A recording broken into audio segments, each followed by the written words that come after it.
Hai guys, welcome back to my YouTube channel Pauline Wahyuni. Jadi hari ini aku mau share pengalaman asam lambungku yang sembuh total setelah bertahun-tahun menderita asam lambung ini. Jadi aku tuh menderita asam lambung yang parah dan akut itu kurang lebih selama 1,5 tahun. Tapi sekarang aku kebetulan beruntung, jadi asam lambung aku itu udah lama banget nggak kambuh-kambuh, jadi udah sembuh total. Perlu diingat juga bahwa aku ini bukan dokter, jadi aku juga merupakan penderita asam lambung yang sekarang mau share pengalaman aku gimana caranya aku tuh bisa sembuh gitu. Karena banyak banget yang udah aku lakukan untuk menyembuhkan asam lambung aku ini seperti sekarang. Sekarang ini aku mau jelasin dulu riwayat asam lambung aku, kenapa aku bisa punya asam lambung yang parah banget. Karena itu penting banget guys. Jadi pertama-tama kalau kalian pengen menyembuhkan asam lambung kalian itu harus menganalisa kira-kira penyebab asam lambung kalian itu apa. Karena kadang-kadang tuh setiap orang tuh punya penyebab yang berbeda-beda untuk asam lambung mereka. Jadi kalau misalnya kalian udah tahu penyebabnya apa, kalian tuh jadi kedepannya tahu gitu apa yang harus kalian perbaiki di dalam kehidupan kalian biar asam lambung kalian tuh bisa lebih baik lagi. Jadi waktu pada saat aku SMP, aku tuh dulu sempet diet ketat banget. Jadi aku tuh 1 bulan lebih, kira-kira 2 bulan itu aku turun 20 kg. Jadi dietnya tuh sangat tidak sehat dan itu menyebabkan aku punya asam lambung. Tapi asam lambungnya itu nggak parah guys, jadi asam lambungnya itu masih ringan sekali. Jadi dari SMP sampai kuliah itu asam lambung aku tuh kambuh-kambuhan, tapi kambuhnya itu bener-bener jarang banget. Jadi kayak cuman 1 bulan 1 kali gitu palingan.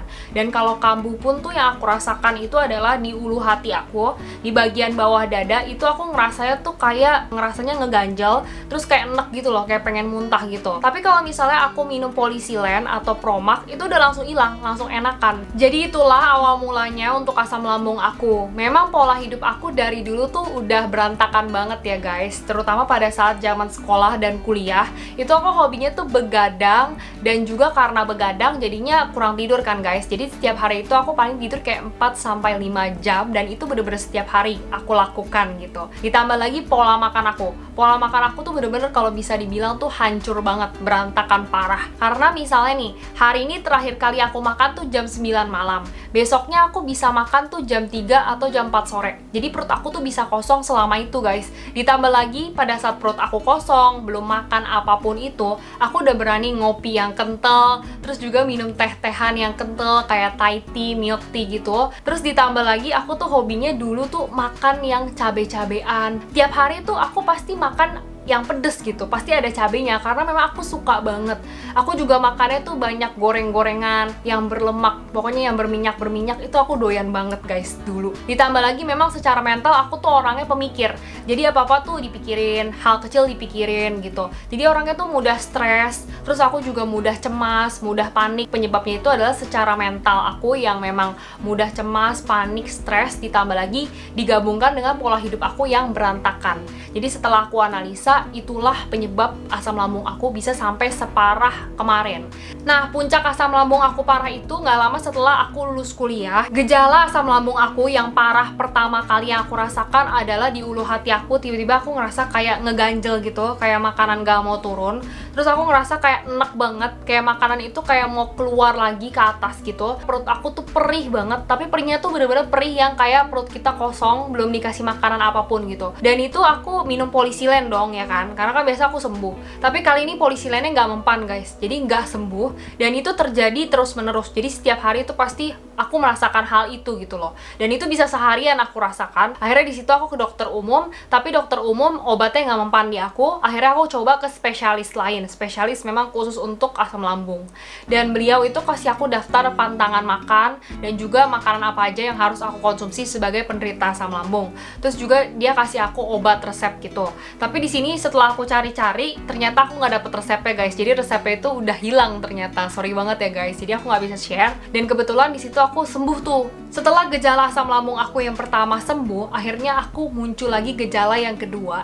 Jadi gejala yang kedua ini aku ngerasanya tiba-tiba di ulu hati aku, di bagian bawah dada aku ngerasanya kayak panas banget, kebakar, terus kayak perih. Dan juga aku ngerasa kayak di lambung aku tuh makanan gak mau turun. Jadi makanan tuh kayak mengganjal banget di bagian ulu hati. Dan itu bener-bener lebih mengganjal lagi dibandingkan gejala yang pertama ini yang udah sembuh. Jadi makin parah gitu. Dan akhirnya aku balik lagi ke spesialis yang menyembuhkan gejala pertama aku kan. dan spesialis itu memberikan aku obat yang baru, tapi obatnya nggak mempan di aku. Akhirnya aku balik lagi ke spesialis itu, dia kasih obat lagi yang baru dan nggak mempan juga. Nah, karena nggak sembuh-sembuh itu, akhirnya di situ aku udah mulai menganggap penyakit ini serius banget kayaknya. Di situ aku mulai pantang makanan 100%, terus aku udah mulai makan sesuai dengan anjuran dokter, dan aku udah mulai memperbaiki pola hidup aku. Aku mulai baca-baca, aku research juga jurnal-jurnal tentang asam lambung. Di situ aku juga udah mulai denger rekomendasi orang-orang suruh minum kunyit, minum jahe ya kan. Dan aku udah coba minum tapi ternyata tidak ampuh di aku. Karena nggak sembuh-sembuh, akhirnya aku ganti ke internis berikutnya. Nah, internis ini merupakan rekomendasi dari sepupu aku. Dan akhirnya aku ke dokter ini, dia kasih aku obat, terus juga dia kasih aku tips-tips kira-kira apa aja yang harus aku makan dan yang nggak boleh apa. Terus juga pola hidup seperti apa yang bagus untuk menyembuhkan asam lambung. Nanti juga aku akan share habis ini. Sekarang kita akan fokus ke obat-obatannya dulu. Jadi dokter ini kasih aku obat, dan aku minum obat-obatan ini, ternyata obat-obatan ini lumayan ampuh di aku. Jadi selama aku minum obat-obatan ini, ulu hati yang panas, perih, terbakar, mengganjal, itu semua hilang. Tapi ternyata setelah aku nggak minum obat-obatan ini lagi, itu kambuh lagi asam lambungnya gitu. Tuh rasa panas, perih, terbakar, mengganjalnya muncul lagi. Jadi di situ aku coba analisa lagi, ternyata kayaknya obat-obatan ini hanya meringankan asam lambung aku gitu. Kayaknya dia kurang pas untuk gejala aku ini. Tapi di sini aku akan share dulu obat-obatan apa aja yang udah aku minum dan meringankan asam lambung aku itu ya. Please banget, di sini aku cuma mau share ke kalian semua. Aku itu bukan dokter. Jadi kalau misalnya kalian mau tebus obat-obatan apapun, kalian harus sesuai petunjuk dokter, harus konsultasi dulu ke dokter, karena aku dan kalian itu bisa punya kebutuhan obat-obatan yang berbeda-beda. Oke guys, jadi obat-obatan yang aku minum adalah pertama Fomseran 8 mg tablet, Lapras 30 mg tab, Braxidin tab, Episan suspensi 200 ml. Akhirnya aku nemu satu internis, aku coba ke internis baru itu. Akhirnya internis ini menyarankan aku untuk mengambil beberapa tes. Untuk tes pertama yang aku disarankan adalah urea breath test. Nah, urea breath test ini adalah tes yang dilakukan untuk memastikan apakah ada bakteri pylori atau enggak di lambung aku. Jadi bakteri pylori itu adalah bakteri yang berbahaya di lambung gitu. Nah, jadi dites dan ternyata hasilnya itu negatif, jadi tidak ada bakteri itu. Kalau misalnya kalian penasaran prosesnya kayak gimana, pokoknya aku disuruh puasa dulu. Aku lupa beberapa jam, pokoknya disuruh puasa untuk beberapa jam gitu. Lumayan lama sih, 10 jam kayaknya ya. Nggak boleh makan, nggak boleh minum. Setelah itu aku ke tempat ceknya itu, terus dikasih kayak obat gitu. Aku minum obat, terus minum air putih, dan disuruh tiduran beberapa menit gitu, kayak bolak-balik gitu, diarahin ntar sama susternya. Setelah bolak-balik, terus baru disuruh untuk menghembuskan nafas gitu. Jadi kayak disuruh tiup nafas kita gitu, kayak di dalam kayak tabung atau balon gitu guys. Pokoknya kayak ada tempatnya gitulah untuk nampung nafas kita. Setelah kita tiup, susternya itu ada menitnya gitu, dia akan ngarahin kita gimana kita ngeluarin nafasnya, tarik dan lain sebagainya. Pokoknya intinya nafas kita nanti akan disimpan di dalam kantong itu. Nafas kita itu nanti akan dibawa ke laboratorium dan akan dicek. Setelah hasil urea breath test aku itu negatif, ternyata tidak ada bakteri pylori di lambung aku, dokter aku menyarankan untuk aku mengikuti endoskopi. Jadi endoskopi ini paling umum ya untuk para penderita asam lambung. Nah, kalau kalian belum tahu, endoskopi itu adalah prosedur medis dengan memasukkan alat khusus ke dalam tubuh kita untuk mengamati bagian organ tertentu gitu. Nah, di sini kebetulan yang diamati adalah lambung kalau untuk aku. Nah, untuk prosedurnya sendiri di sini yang aku jalankan adalah aku bikin janji dulu di rumah sakit. Jadi diatur sama susternya. Jadi susternya itu atur jam 8 pagi aku udah harus sampai rumah sakit untuk menjalankan endoskopi. Jadi aku harus puasa makan itu dari jam 10 malam dulu, terus puasa minumnya itu dari jam 5 pagi. Jadi dari jam 10 malam nggak boleh makan, terus nggak boleh minumnya dari jam 5 pagi gitu, sampai jam 8 pagi. Nah, pas aku sampai rumah sakit, aku langsung disuruh tiduran, terus dibius total. Jadi ada beberapa rumah sakit yang dibius lokal guys, tapi di rumah sakit ini yang aku jalani endoskopi, dibius total. Jadi aku nggak merasakan sama sekali prosesnya kayak gimana. Pokoknya tahu-tahu bangun-bangun udah selesai semuanya, hasilnya juga udah keluar. ternyata prosesnya itu adalah kayak dimasukin kayak selang gitu. Nah, selang itu tuh ada kameranya guys. Jadi nanti selangnya itu akan dimasukin ke dalam mulut kita, terus akan sampai ke lambung kita. Terus juga kameranya nanti akan kayak foto-fotoin bagian lambung kita, keadaannya kayak gimana kondisinya gitu. Terus nanti dokter yang melakukan endoskopi juga akan melihat gitu lewat kameranya. Dia juga akan melakukan analisa. Jadi nanti di hasil endoskopinya itu ada foto-foto lambung kita kayak gimana, dan juga ada hasil analisa dari dokter endoskopinya gitu. Kebetulan untuk hasil endoskopi aku bagus, ternyata nggak ada apa-apa, nggak ada tumor dan lain-lain. Pokoknya cuman asam lambung yang tinggi, ada delay, jadi kayak ada keterlambatan dalam proses pencernaan. Itu aja sih, yang lain semuanya bagus gitu. Setelah itu aku langsung kasih hasil endoskopi aku ke dokter, terus dokter juga tulisin resep obat-obatan untuk aku. Jadi ada 3 obat yang dia kasih. Yang pertama itu adalah Galflux, terus Braxidin, dan juga ada Polycrol. Terus selain dia kasih aku obat-obatan ini, dia juga kasih aku suntikan di bagian ulu hati aku. Dan suntikan ini katanya untuk menurunkan asam lambung. Cuman jujur aku nggak merasa sama sekali ada efek dari suntikan itu. Aku nggak merasa asam lambung aku enakan.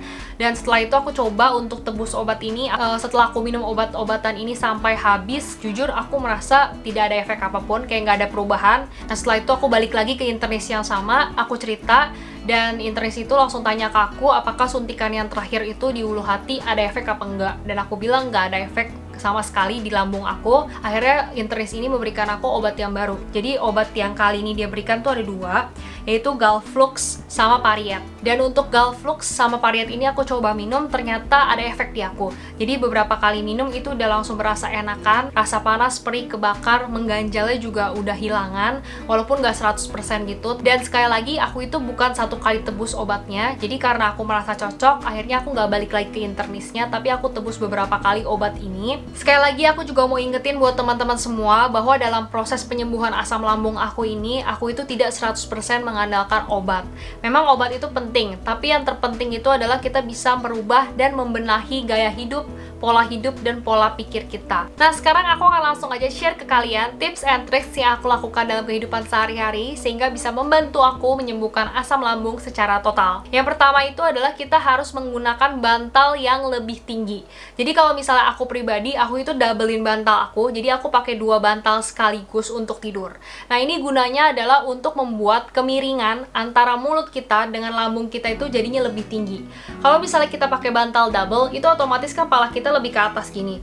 Nah, jadinya mulutnya lebih tinggi, terus lambungnya lebih ke bawah, jadinya lebih miring kayak gini kan guys. Nah, ini otomatis akan menghalangi potensi asam lambung kita yang dari bawah ini naik ke atas gitu. Nah, selain itu juga kalau misalnya kalian punya asam lambung, kalian itu harus tidur yang cukup, terus jangan begadang. Karena kalau misalnya begadang sama kurang tidur, itu semua bisa memproduksi hormon stres yang banyak di dalam tubuh kita. Kalau misalnya udah banyak hormon stres di dalam tubuh kita, otomatis itu bisa memicu asam lambung untuk naik juga. Selain itu, aku juga mencoba untuk membenahi pola makan aku. Nah, di sini aku mulai dengan pantang makanan, karena aku punya beberapa daftar dari dokter, makanan apa aja yang nggak boleh aku makan untuk penderita asam lambung. Nah, di sini untuk pantang makanan sendiri, aku udah pernah buat videonya. Kalau kalian belum nonton, aku akan sertakan linknya di description box, karena di situ aku udah jelasin panjang lebar gitu, kenapa nggak boleh dan sebagainya. Jadi makanan yang aku pantang adalah makanan yang asam, makanan yang pedas, yang pasti yang mengandung cabai, lada, merica, itu aku nggak makan sama sekali. Terus aku juga mengurangi makanan yang berlemak, gorengan. Terus juga yang pasti aku tidak minum kopi, teh yang kental, pokoknya yang kafein aku stop. Terus juga aku nggak makan coklat, buah-buahan yang asam seperti kayak misalnya jeruk. Terus juga ada buah-buahan lain yang nggak boleh, kayak misalnya pisang ambon, nangka, nanas, duren, itu juga nggak boleh untuk asam lambung. Terus juga yang pasti kayak tomat, ubi-ubian tuh nggak boleh untuk asam lambung. Selain itu kita harus makan bawang putih dan bawang bombay yang matang, jadi nggak boleh yang mentah, karena kalau mentah itu juga bisa memicu asam lambung naik. Nah, selain itu juga kita harus menghindari yang namanya mie sama ketan. Kita bisa menghindari kacang, terutama kacang merah dan juga kacang tanah. Kalau bisa sih kurangi ya sayur-sayuran yang berserat tinggi.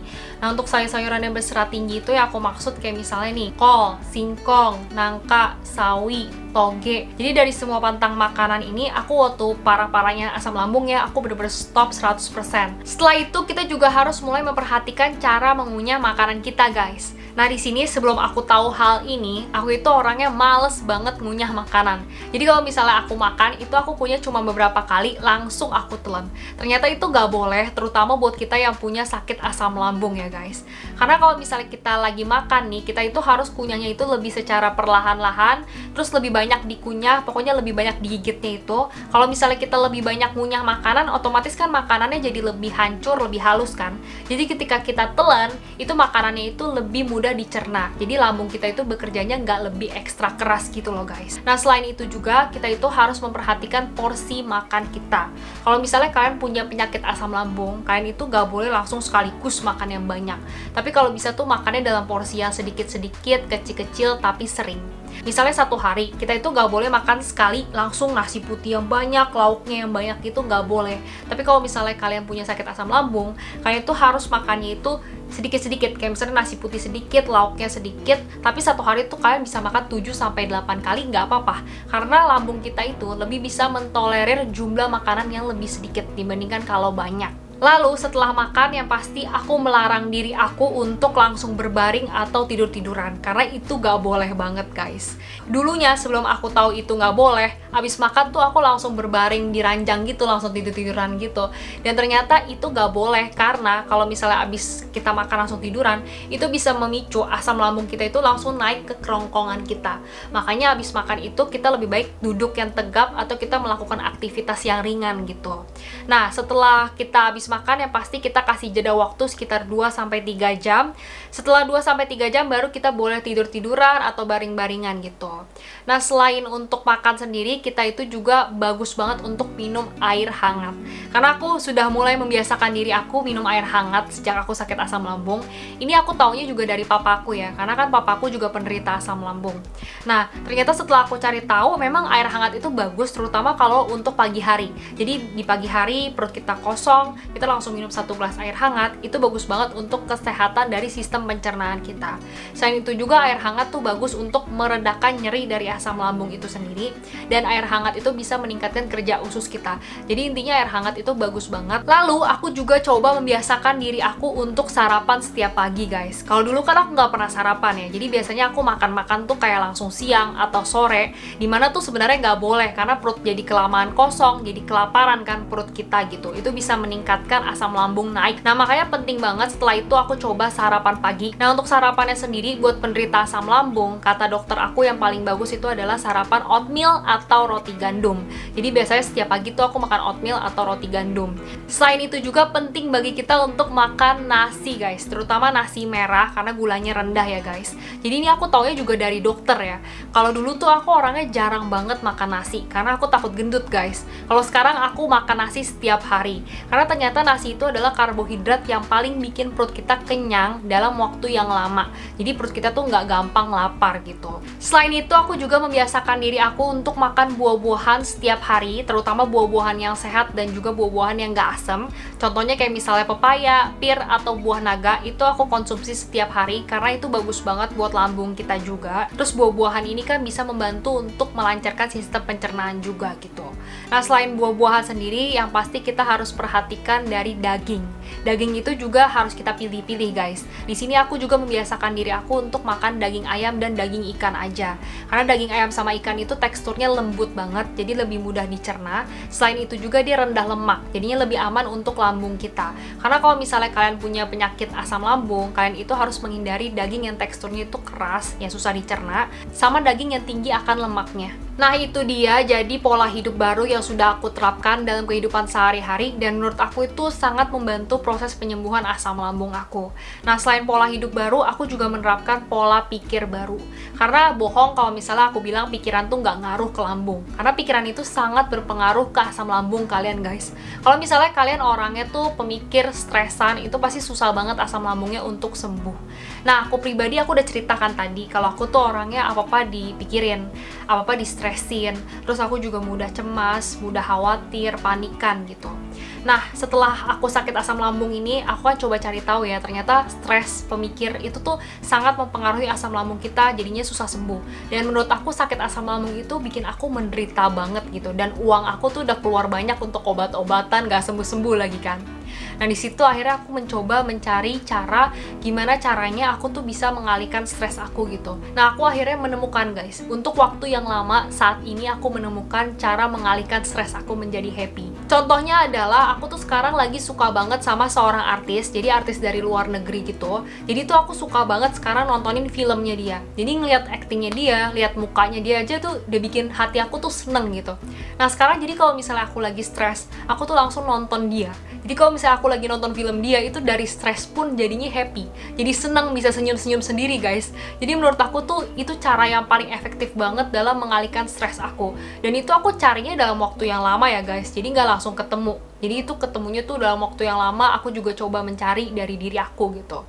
Dan selain aku nonton, sekarang aku juga coba untuk lebih mengolah dari pikiran aku sendiri juga. Kayak misalnya dulu kan aku hal sedikit aku pikirin, omongan orang langsung aku pikirin. Kalau sekarang aku udah lebih cuek sih guys, aku juga udah banyak lebih berubah menjadi orang yang lebih santai, nggak terlalu banyak tegang gitu. Kita harus percaya diri yang pasti, kita harus lebih percaya diri lagi, kita harus lebih bisa menenangkan diri gitu.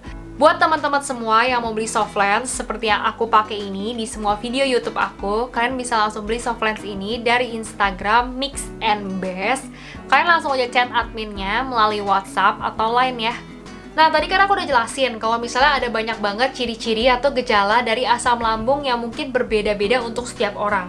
Nah, kalau kalian sendiri, kalian itu punya ciri-ciri atau gejala dari asam lambungnya itu seperti apa sih guys? Kalian bisa langsung share semua itu di kolom komentar. Terus kalau misalnya kalian punya pertanyaan apapun tentang asam lambung, kalian bisa langsung tulis pertanyaan itu juga di kolom komentar. Nanti aku akan bacain, terus aku akan balesin untuk kalian semua. Oke guys, jadi tadi itu dia pengalaman asam lambung sembuh total setelah bertahun-tahun. Kalau kalian suka sama video ini, jangan lupa untuk langsung subscribe channel ini, like video ini, dan juga share video ini di semua sosial media kalian ya guys. Dan kalau kalian share video ini di Instagram, jangan lupa untuk langsung tag ke Instagram aku, Paulina Wahyuni. Nanti aku akan langsung repost dari Instagram aku pribadi. Sekalian juga ya follow Instagram aku, Paulina Wahyuni. Di sana itu aku banyak share tips kecantikan yang mungkin berguna buat teman-teman semua. Jangan lupa juga untuk tekan tombol lonceng yang ada di sebelah tombol subscribe biar kalian selalu mendapatkan notifikasi setiap aku upload video baru. Makasih banyak buat teman-teman yang selama ini udah dukung aku dan juga channel aku ini. Kita bertemu di video berikutnya ya guys. Dadah!